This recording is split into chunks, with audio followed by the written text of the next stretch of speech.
Hi gals, welcome back to another episode of Zero Waste Closet. So I would love to know, have you guys had a chance to watch last week's and the week before's video on Feng Shuiing your closet and your bedroom? If you've gone to work on these spaces in your house, I would love to know what your experience has been thus far.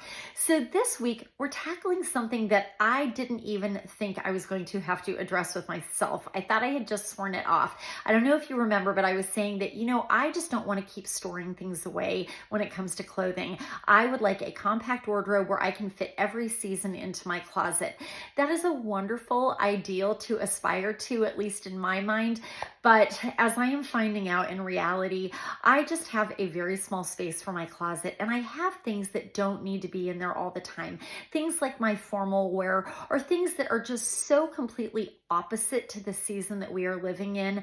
I really have no choice but to store them. The problem for me in the past has always been that once I give myself permission to start creating bins of clothes and storing them away, I kind of end up with an unlimited number of bins and keep putting more and more out there instead of making conscious decisions about what to keep and what to let go of. And it turns out there is a way to feng shui our storage.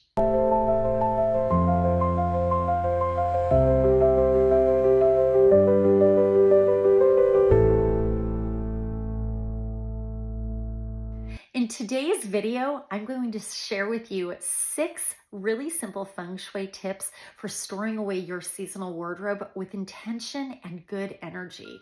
So whether you're packing up your super cozy layers from winter or swapping in some of those new summer styles, the way that you store your clothing away can really actually impact the energy of your space. The tips I'm going to share with you guys today are not only easy to apply, but they're going to help you clear clutter, stay organized, and infuse your home with just clean, positive vibes, all while helping you to keep your stored away clothing in great shape.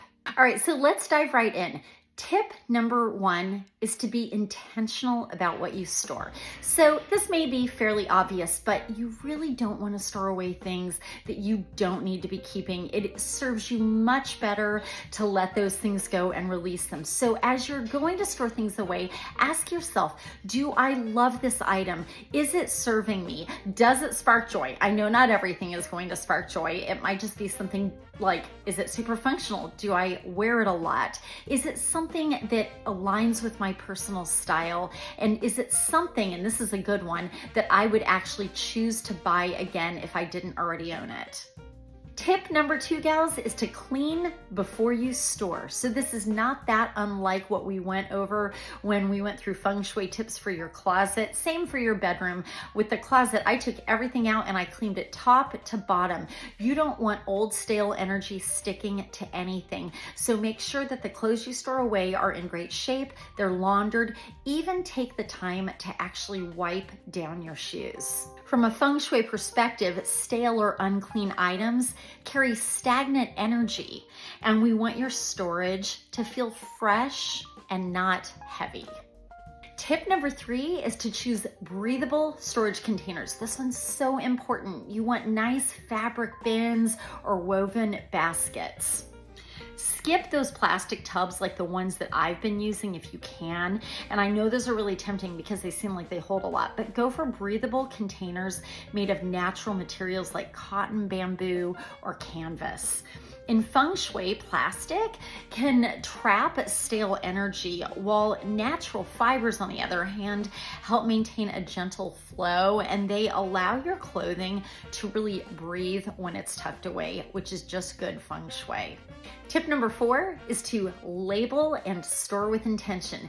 Now, this is something I got really lazy about in the past, and I cannot tell you the frustration that came about as a result of just having plastic bin on top of plastic bin, fully stuffed so they were too heavy to take down and sort through, with absolutely no idea what was in them. So basically, I was just wasting space having those bins in there because they weren't even useful, because I couldn't even go to them to find, I didn't even know what was in there. So I just left them alone and they dragged on and on. So let's just look at this from a feng shui perspective. There's beauty in clarity is kind of the whole idea with Feng Shui. When your storage is labeled clearly by the season or by the category, you reduce that energy that is just chaos and you invite harmony. So organization isn't just practical, it is actually an energetic thing. Trust me, gals, your future self, when you have to go out there, will really thank you. Tip number 5, and this won't be new to you guys if you watched last week, is to avoid storing under your bed. You really want to keep that space clear. And I know this isn't always possible. Sometimes that's just been like the easy first go-to space that you can think of, but you want a clear flow of energy underneath that space you sleep. If this really is not an option for you, then again, do it in a very organized way with intention, with good fabrics, and keep it nice, neat, and accessible. And finally, gals, tip number 6, and this might be my favorite one, and that is to infuse your storage with positive energy. Whoever really thought of that? So here are some ideas for you guys. You can add a small touch of positive energy by placing a lavender sachet, cedar wood, or even a tiny piece of rose quartz in your storage containers. It's just a small act, but it actually has a huge impact. Keeping your clothes and space filled with good vibes, even while they're packed away, is such a good one for Feng Shui, for positive Feng Shui. And just imagine the joy when you go to pull those containers out and you open them and they feel fresh and they smell good. And again, positive energy is just flowing out instead of that old stale energy you may be used to.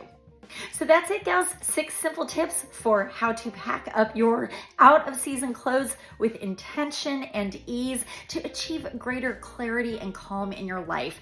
If you love this series, please stay tuned because we're going to start working through other rooms of the house. Next week's is a really good one. If you guys like this week's video, please make sure to give it a thumbs up, and please make sure that you are subscribed here to Zero Waste Closet, because that way you'll get notifications whenever I come out with new videos. Now, if you guys need help in any way in person, if you are perhaps getting your house ready to put on the market, maybe you need a hand with the decluttering process or just need some advice about how to arrange things for better energy flow, please make sure to contact me if you live here in Arizona. I'll put my email in the description box below.